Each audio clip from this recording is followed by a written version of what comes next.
What's up, everyone? It's a Knife Saw here, and today I got my first impressions on a knife that came in the mail yesterday. This is the Microtech LUDT. And so I got this off of Smoky Mountain Knife Works, and there were an odd amount of these in stock over there. And other places like Blade HQ, I know these are out of stock, but if you want one, go check out Smoky Mountain Knife Works. I believe that's smwk.com, and there are all different kinds of color combos there.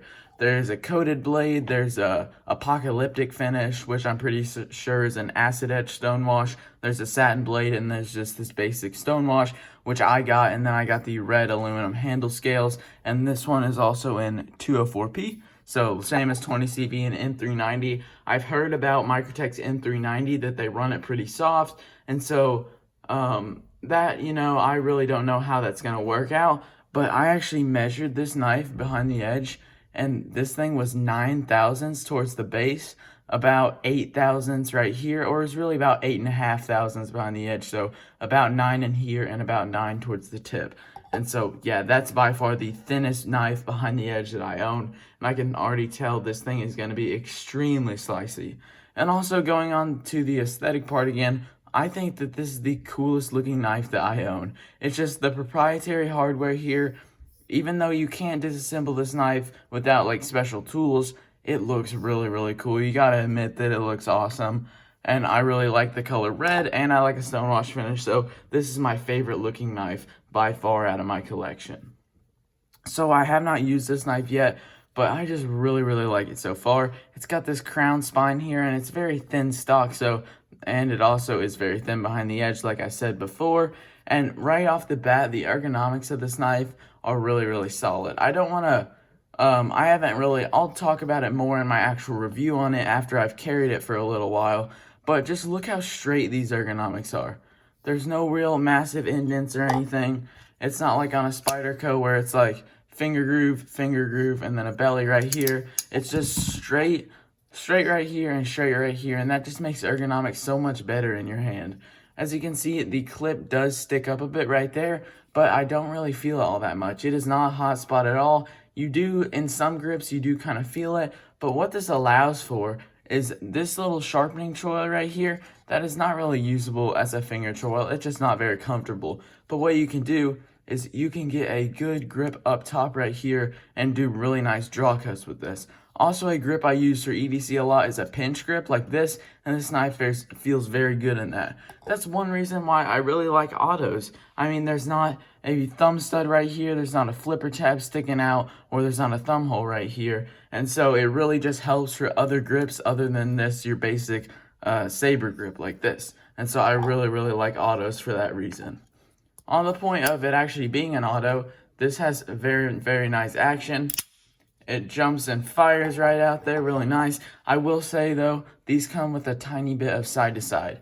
I'm not going to be prying or putting very much horizontal force on this knife because it's such a very thin blade and it's a really nice EDC knife, and it's just going to be used for more simple tasks. So I don't really think horizontal blade play will be that much of a problem. Just if you are prying with your knives, this probably isn't the one that you should go for, but it's an EDC based knife. But anyway.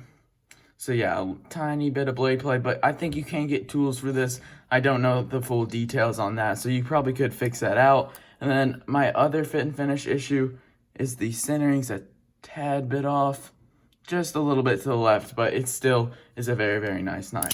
So as you can see, there is a lanyard on this, and I'm not really a lanyard person, to be totally honest. But also I've never really tried a lanyard. It's just something that I haven't really wanted to try. I haven't really felt like I had the need to try. So I'm going to carry this knife for, I don't really know how long, probably around a month. And if I don't like the lanyard by then, I'll take it off. But if I like it, I'd be happy to keep it on and see how it does. And so the lanyard of this knife, a lot of people might not like that, but I'm going to try it out, do something different that I've never really done before. So man, yeah, that action is really, really nice. And I am excited to use this knife. I'm excited because it's so thin behind the edge, and it is a nice blade steel. I've actually never used 204p before, but I have a couple knives in 20CV, and so basically the same thing, just made by different companies.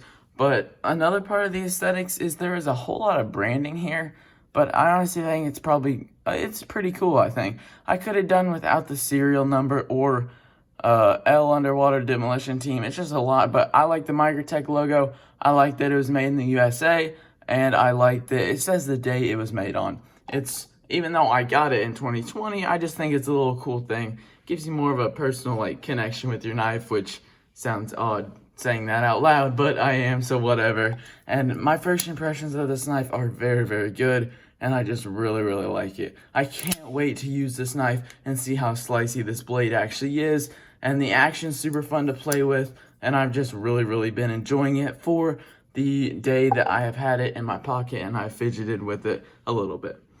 So thank you for watching this video. Be on the lookout for I can't talk right now, a review of this knife in the future. Don't forget to like the video and subscribe to the channel, and I will see you guys in the next one.